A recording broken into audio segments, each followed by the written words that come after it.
kasih Datuk Yang di-Pertua memberi ruang kepada Kuantan untuk bersama mengambil bahagian dalam perbahasan kertas putih kesihatan pada kali ini.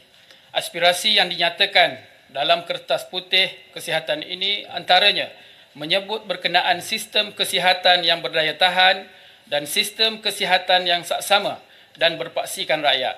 Kita perlu menyedari bahawa usaha ke arah mewujudkan kesaksamaan sistem kesihatan yang dipelopori oleh Kementerian Kesihatan Malaysia memerlukan kerjasama yang erat daripada semua pihak dan merentasi kementerian dan agensi termasuk Kementerian Pendidikan, Kementerian Belia dan Sukan dan Kementerian Komunikasi dan Digital dalam beberapa fungsi dan peranan berkaitan.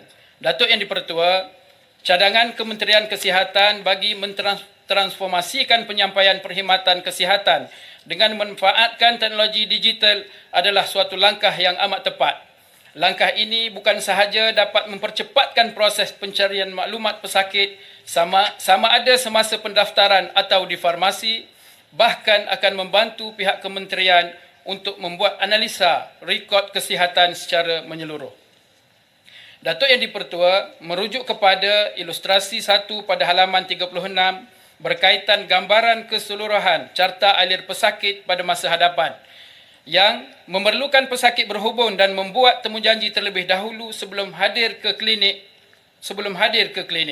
Tindakan ini antaranya bertujuan mengurangkan kesesakan di premis kesihatan khasnya yang melibatkan kes kesihatan yang ringan seperti demam, batuk dan seumpamanya. Saya ingin bertanya kepada Yang Berhormat Menteri berkenaan keperluan persiapan urusan teleperundingan kepada pesakit. Adakah tenaga sumber manusia perlu ditambah bagi kaedah yang dicadangkan ini dan apakah implikasi keuangan termasuk dalam penyediaan peralatan berkaitan telekomunikasi?